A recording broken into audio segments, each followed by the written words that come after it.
Hello all, இன்றைக்கி நம்ம பார்க்க போகிறோம் என்னென்னு பார்த்தீங்கன்னா, எங்கே பார்த்தாலும் இப்போல்லாம் பயங்கர ஆல்கஹால், அதான் ட்ரெண்டு, கெத்து அப்படிங்கிற மாதிரி போயிட்டுருக்கு. பட் சில பேர் வந்து சே நோ டு ஆல்கஹால் அப்படின்னு சொல்கிறாங்க. எதனால் சே நோ டு ஆல்கஹால் அப்படின்னு சொல்கிறாங்கன்னு பார்த்தீங்கன்னா, ஹியூமன் பீயிங்ஸ் வந்து படைக்கப்பட்டு அவங்களோட அல்டிமேட் கோலே பார்த்தீங்கன்னா ஹையர் கான்ஷியஸ்னஸை ரீச் பண்ணுறது தான்.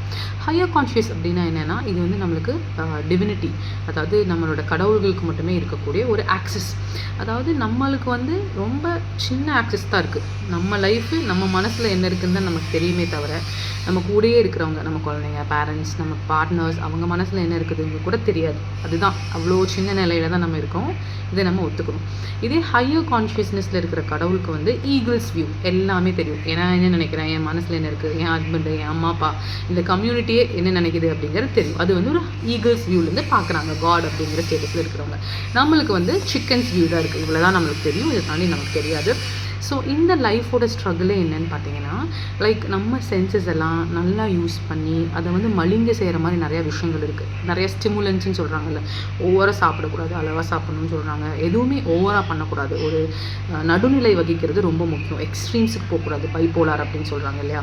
லைக் நம்ம ஒரு எக்ஸ்ட்ரீம்ஸ் போக ஆரம்பித்தோம்னாவே நம்ம லைஃப்பில் வந்து பிரச்சனை ஆயிடுது. ஏன்னா நம்ம வந்து ஹியூமன் பீயிங்ஸ் வந்து நடுநிலையில் வாழ்கிறதுக்காக படைக்கப்பட்டவங்கள. அவங்களால எந்த எக்ஸ்ட்ரீம்ஸையும் தாங்க முடியாது. எக்ஸாம்பிள், சில பேர் இருப்பாங்க, நான் வந்து வாட்டர் பொல்யூஷனுக்கு அகெயின்ஸ்டாக போராடுறேன்னு சொல்லிட்டு பிளாஸ்டிக்கே யூஸ் பண்ண மாட்டேன் என் லைஃப் லாங்கில் அப்படின்னு சொல்கிறாங்க.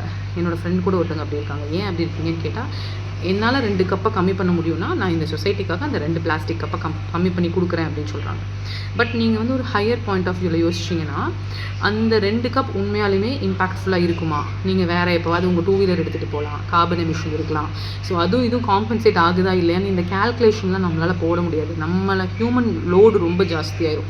நம்ம போராடலாம், எல்லாத்தையும் எதிர்த்து நிற்கலாம், நல்ல வழியில் நடக்கலாம். ஆனால் நான் வந்து ஒரு மாற்றமாக இருக்க போகிறேன், நான் வந்து ஒரு காட் நிலையை அடைய போகிறேன்னு நினைக்கும் போது தான் எல்லா பிரச்சனையுமே மனுஷனுக்கு வருது. எப்போ அவன் ஒரு ஹியூமன் பீயிங்கோட ரோலில் இருந்து அடுத்த கட்டத்துக்கு எடுத்து வைக்கிறானோ, தேவையில்லாத ஸ்ட்ரெஸ்ஸை தான் அவன் மேலே அவனால் ஏற்றிக்கிறான். அவனால் அவ்வளோ ஹேண்டில் பண்ண முடியாது. அதனால தான் எக்ஸ்ட்ரீம்ஸ் போக வேணான்னு சொல்கிறாங்க. ஸோ ஆல்கஹாலுமே வந்து நம்ம சென்சஸை பண்ணக்கூடிய ஒரு பொருள் தான். ஆல்கஹால் எடுத்துக்கும்போது நம்ம வந்து ஒவ்வொரு ப்ரெசென்ட்டில் வாழ்கிறது தான் ஹியூமன் பீயிங்ஸ்க்கு இருக்கிற பெரிய டாஸ்க். ஈஸியாக பாஸ்ட்டில் வாழ்ந்துருவோம், நம்ம ஃப்யூச்சர் பயத்தில் வாழ்ந்துருவோம், பாஸ்ட் ரெக்ரெட்டில் வாழ்ந்துருவோம். பட் யாருனாலையுமே 100% ப்ரெசென்ட்டில் வாழ்கிறது பெரிய சேலஞ்சு. நம்ம ஒவ்வொரு நிமிஷமும் நம்மளை ஞாபகப்படுத்தி தான் ப்ரெசென்ட்டில் வாழுங்க, ஹோப்போடு இருங்க, ஃபெய்த்தோடு இருங்கன்னு சொல்லி தான் இங்கே கொண்டு வந்துட்டு இருக்கோம்.